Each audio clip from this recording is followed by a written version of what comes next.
Welcome back. Let's do question 1.4.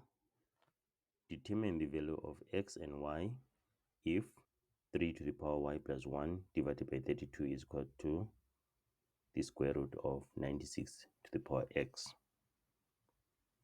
Right, what we do here, we have to simplify the left hand side of our equation and also the right hand side of our equation.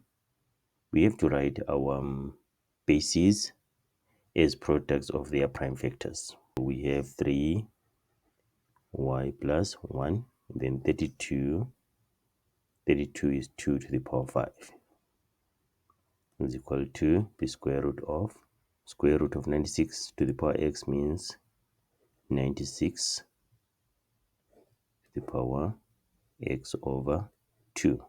Remember, mth root of a to the power n is equal to a to the power n over m. So that's what we're using there. Let's write 96 as a product of its prime factors. Let's use the calculator.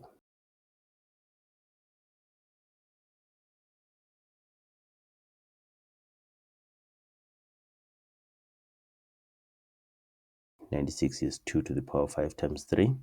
So we have 3y plus 1 over 2 to the power 5 is equal to 2 to the power 5 times 3 to the power x over 2.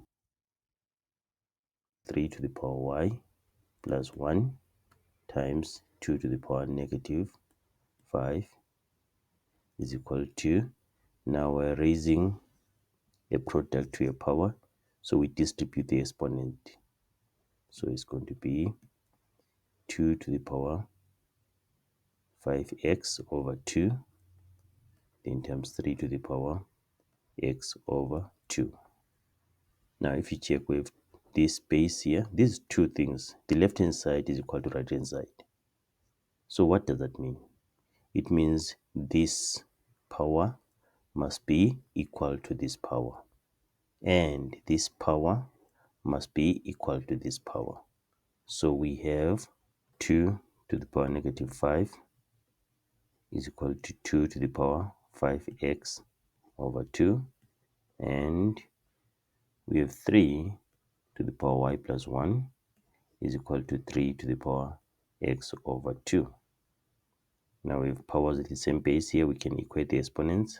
Negative 5 is equal to 5x over 2, and y plus 1 is equal to x over 2.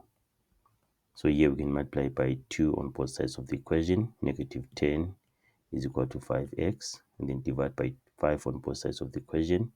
Negative 2 is equal to x. So it means x is equal to negative 2.